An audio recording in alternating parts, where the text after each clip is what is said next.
creating a great game. Look at us, Chronicles of Illyria. I'm having a fog issue. Good afternoon, ladies and gents, and welcome back to another video. Now, I've had a lot of people in my Discord and my YouTube asking about this Project Steel and asking me to dive into it. And honestly, I wasn't going to, because it had a Kickstarter goal of 10,000 and it failed to even raise 2,000, I believe. So it was essentially raising less than rule of 3.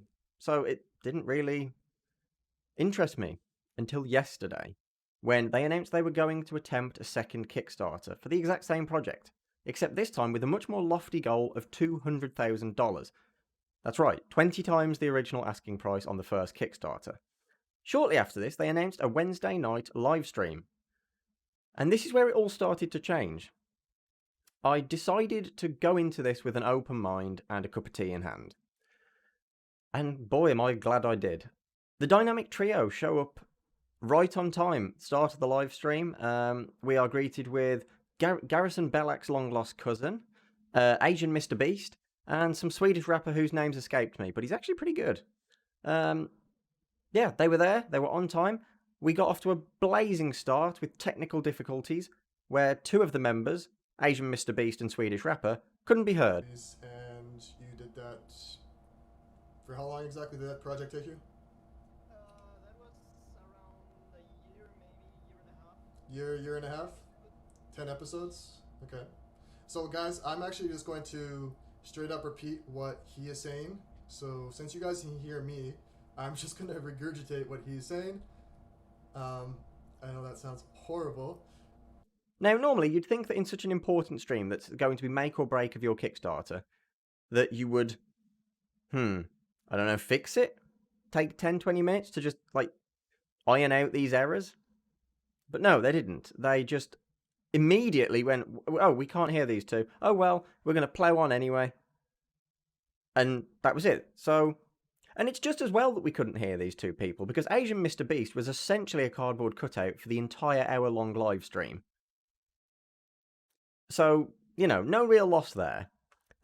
Swedish rapper, however, was somehow the redemption arc of this live stream that's about to go south by just having a Totoro in a fedora. That was really all he had to do to redeem. Yeah, let's jump into this and have a look, because honestly, if I didn't have opinions about Project Steel, I do now.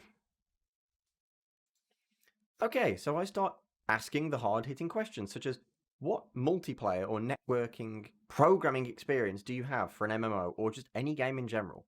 Well, naturally he tells me that he's got no MMO networking experience, which is understandable, because he's never made an MMO. He then tells me, but I did make a multiplayer game, and he says he was going to link it me, and he also said, if my name's not in the credits on there, just pretend I never said that I worked on it. Do you guys have experience in creating network logistics for MMOs? That is a very good question. So for an MMO, no. I don't think any of us have actually worked on an MMO before. What could that be our downfall? Maybe. Actually, maybe able to bring some cell phone games up. I'll have to double check. I'll have to see if my name's even listed in there first before I post it. But I will see if I can get that for you. If my name's not mentioned in there, I will still post the game, but I won't take credit for it whatsoever. Okay? And so you can just pretend that I never said anything actually at that point. A lot of this Q&A was admittance that they don't have a lot of the skills required to make an MMO, which is not surprising. They believe that they are very confident in their own skills, and there's nothing wrong with that. I might be wrong.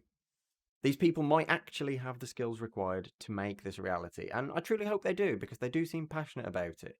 I don't believe that that's fake. The passion for what they want to create, I believe that's real. I won't use this video as a final thoughts on Project Steel. I'll save that for when their Kickstarter relaunches, because for somebody to realise that their Kickstarter currently is a mess, and they could have let this run through, and they could have just taken the 10k if it ever got to it. But they've been courteous and kind of told people not to donate to it. So I feel they've given people a chance. I should give them a chance. A lot of this Q&A was just these guys being upfront and honest and actually answering the tough questions and not dodging them. They showed really that their trailer was a heavily staged demo, as I've just said with the horse. It would be a camera strapped to a horse model.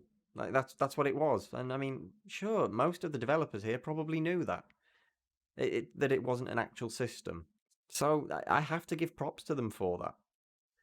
However, this does leave me with some concerns that the scope of their project and the skill set that they have as a group aren't going to mesh well together.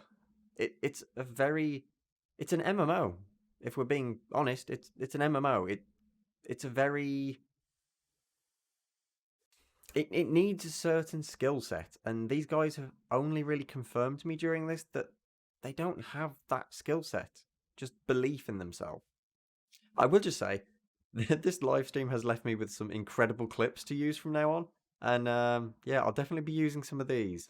And to see that we're not just taking it and saying, "Oh, we're creating a great game. Look at us, Chronicles of Illyria. I'm having a fog issue." I will finish up by saying this, because it doesn't quite sit right with me to not say this. As it currently stands, I am calling this a scam. I am happy to wait and see what happens with this second Kickstarter and see what extra content they just magic up. Because realistically, there's nothing. I won't tell you to back or not to back this until we see the next Kickstarter and what that looks like. It also feels unfair to judge these guys based off of this live stream, as they are telling people not to donate to this Kickstarter and to hold on for the next one. So I guess let's sit tight, hope that the next Kickstarter is better than the current one. I know that this video was a bit shorter than my usual videos, and I almost didn't make this, but I felt that because only 11 people at the time of editing this had seen the live stream, it kind of deserved to be pushed out to more people that it's relevant to, along with my opinions on it. So Tuesday's video will be back to a full-length video, and I've actually got something very exciting for Tuesday, so be ready for that. It's a game I'm actually quite excited about, and this will be the first video where it's not full-on negativity, because I don't like making those, but currently it's had to be, really. Okay, guys, so I just wanted to give you a little quick one before I disappear for the night. Do you remember the guy from Rule of Three? Well, not particularly him, but the guy who created Rule of Three was confronted in his Discord by somebody linking my video. Now, it's not someone I recognise, so I believe that they genuinely just found this after researching it and then went and called him out on it. Now, what do you think his response was to being called out? Well, he threw away his Discord account. He literally renamed it to Old, presumably because he's just made a new one named what his old one was, and he's logged off and not been on since. He's just thrown away his Discord account. So if my video didn't inform you that this was a scam, hopefully his actions now do. I mean, we all knew it was anyway, but he's run with embarrassment. Oh well, we won, I guess. But yeah, guys, 2.6k subscribers now. I'm not even going to predict what will be by the time this goes out. I feel like I'm constantly thanking for milestones that I keep missing, but it is what it is. And as always, guys, comment, subscribe, like, turn on the bell, and yeah, have a fantastic evening and a fantastic week, and I will see you in the next one.